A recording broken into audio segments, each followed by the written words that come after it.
Being buried alive for many people is the scariest thing imaginable, but it's not necessarily a death sentence. Here are 12 amazing true stories about people who were buried alive and lived to tell the tale. Back in 1915, the modern part of modern medicine was still lagging behind a bit, and our understanding of epilepsy as a neurological disorder was fairly primitive. According to author Jan Bonson, when Essie Dunbar, a 30-year-old woman in South Carolina, suffered a sudden epileptic attack, the doctor who attended her found no signs of life and declared her dead. Dunbar's body was placed in a simple wooden coffin, and the funeral was scheduled for late the next morning in order to give her sister time to travel there. Although the ceremony was fairly lengthy, Dunbar was lowered into the ground before her sister arrived. Dunbar's sister is said to have showed up just a few minutes after the burial and pleaded with the ministers to dig up the body so she could say her final goodbyes, which they agreed to do. When the coffin lid was removed, Dunbar sat up and smiled, apparently unaware of what had happened to her. To say there was pandemonium would be an understatement. The other mourners thought they were seeing a ghost and fled, screaming, and the ministers fell into the open grave and suffered severe injuries. Dunbar never quite lived it down, with some in town regarding her as a zombie of sorts, but she lived another 47 years, passing away peacefully in 1962. If you're worried about being buried alive, you might start walking around with a lot of flashy jewelry on display. That strategy worked for Margorie McCall back in 1695. As reported by BBC News, McCall's grave in Belfast sports an unusual note: lived once, buried twice. McCall caught a fever, and in the late 17th century, a fever was a lot more dangerous than it is today. So when her condition declined rapidly and she stopped being responsive, everyone simply assumed she was dead. Her family quickly organized a funeral and buried her in Shankill graveyard. According to the MyHeritage blog, McCall was buried wearing a very valuable ring that she often sported, and that detail didn't escape the attention of local thieves who made their living robbing recent graves. Shortly after McCall was in the ground, the thieves came and dug her up. They tried to remove the ring from her finger, but it wouldn't budge, so they prepared to cut it off her finger in order to get it. That's when McCall woke up and screamed, scaring them off. They took a knife and tried to cut it off, and as soon as it drew blood, she had been in a coma, and she rose from the dead again. She wasn't dead at all. Wasn't dead at all. She apparently climbed out of the coffin, went home, and nearly scared her husband to death. She had another child and lived 10 more years, being buried for one last time in 1705. According to Innovative History, Angelo Hays was a passionate motorcycle lover from a very young age. By the time he was 19 years old in 1937, he rode his motorbike constantly. You can probably guess where this is going. One day, he crashed his bike, smashing into a brick wall. Hays was sent flying, and when people rushed to his aid, he was so badly disfigured, apparently everyone on the scene just assumed there was no way he could have survived. The doctors wouldn't even let his parents see the body because it was so upsetting, and so he was buried. As Forbes notes, his father had recently taken out a large life insurance policy on his son, which was lucky for Hays because the insurance company got suspicious. They demanded he be exhumed, at which point he was discovered to be alive, just in a very deep coma. After surgery, he made a full recovery. As author Jan Bonson tells us, Hays designed a high-tech coffin with music player and other comforts and went on tour with it, briefly becoming a celebrity in France due to his ordeal. Hays finally died for real in 2008. As you might imagine, most of the time when someone is buried alive, it's either a tragic accident or a terrifying crime, but not always. As BBC News tells us, sometimes it's done on purpose.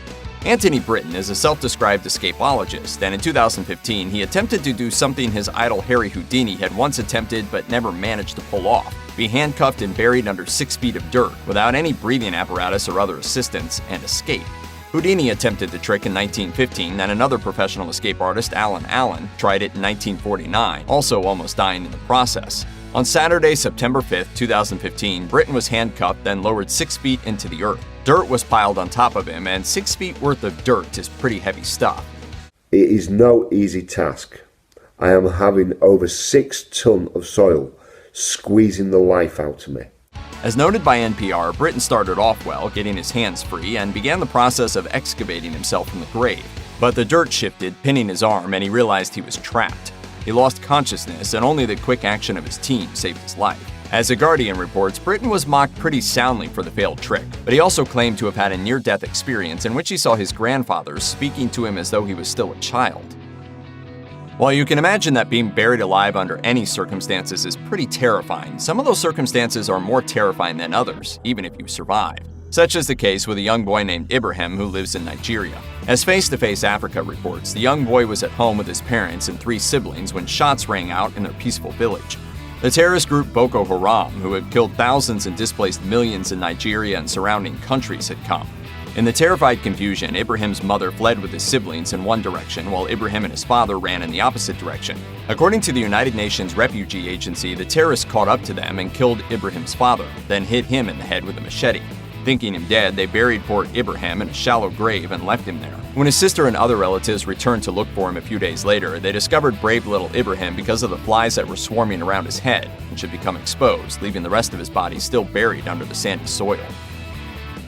Not many of us have Be Buried Alive on our bucket list. In fact, most people have it on their anti-bucket list, a list of things you intend to avoid at all costs for the rest of your life. But then you're not Nicholas Taylor. As Taylor writes in The Guardian, he experienced a great deal of grief and tragedy in his life, going deaf at a young age and suffering through his parents' bitter divorce. As he grew older, he lost his father and two close friends and experienced what he describes as a nervous breakdown. He discovered meditation, and that set him on a path to spirituality and healing. A path that led him to engage in a shamanic ritual that involved digging his own shallow grave and being buried overnight. As Taylor explains, he and 18 others met nightly to build trust and dig the graves. He admits to being terrified as he lay down, the grave covered with planks of wood and then several feet of dirt, leaving just an air hole the size of an orange. He says he emerged the next morning cleansed and that the experience of being buried alive saved his life. There are bad days, and then there are days that end with you being buried alive. Back in 2013, one man in Brazil had an extremely bad day. According to Business Insider, a former government employee in Sao Paulo got into an altercation with some other men and was beaten so badly he lost consciousness. The attackers transported him to a local cemetery, whether to hide their crime because they thought he was dead or some other reason, and tossed him into an empty grave. A local woman later went to her family's tomb to pay her respects. While she was at the cemetery, she witnessed the man apparently digging himself out of a nearby grave. The woman fled the scene, as you'd expect, and contacted the local authorities. Emergency workers arrived, and they managed to free the man from the grave and get him medical attention. According to reports, the man was understandably freaked out. He survived his ordeal, but reportedly experienced psychological problems later on. Let's say you're a 33-year-old builder in a small town in Ireland, and you're looking for a way to become famous. Let's say it's 1968, and bizarrely, there's a bit of a fad for being buried alive, and an American named Digger Odell held the record, 45 days underground. Because you were once buried accidentally in an accident and came through pretty well, you figure you can beat that. It might sound crazy, but as reported by the Journal, that's exactly what happened when Mick Meany announced he was going to break the record for being buried alive. Meany took the stunt seriously, training hard for the big day to ensure he would be physically capable.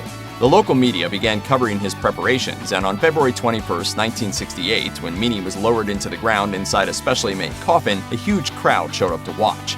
Meany was a celebrity. The Irish Post tells us Meany shattered the record, lasting 61 days. Sadly, no one showed up from the Guinness Book of World Records, so no official record was recorded. Meany managed to exercise and keep himself occupied in the coffin by reading. He emerged a huge celebrity, but it didn't last. A few years after his stunt, he was largely forgotten, even in his hometown. He lived another 35 years in relative obscurity. Staying on the Emerald Isle, the Great Hunger in Ireland, also known as the Irish Potato Famine, remains a lesson about over-reliance on a single crop. Poor tenant farmers in Ireland in the 1840s were almost completely dependent on the potato for sustenance. So when the potato crops failed due to a fungal disease, many people lost their livelihoods, their homes, and literally starved to death. The sheer number of people dying put immense pressure on society to process them. At the same time, hunger brought ill health to many, weakening people to a point where they collapsed and fell into comas. These two facts converged on one poor young boy named Tom Guerin. Guerin was just 3 years old when he suffered an illness exacerbated by malnutrition and fell into a coma that was mistaken for death. He was placed in a mass grave and buried.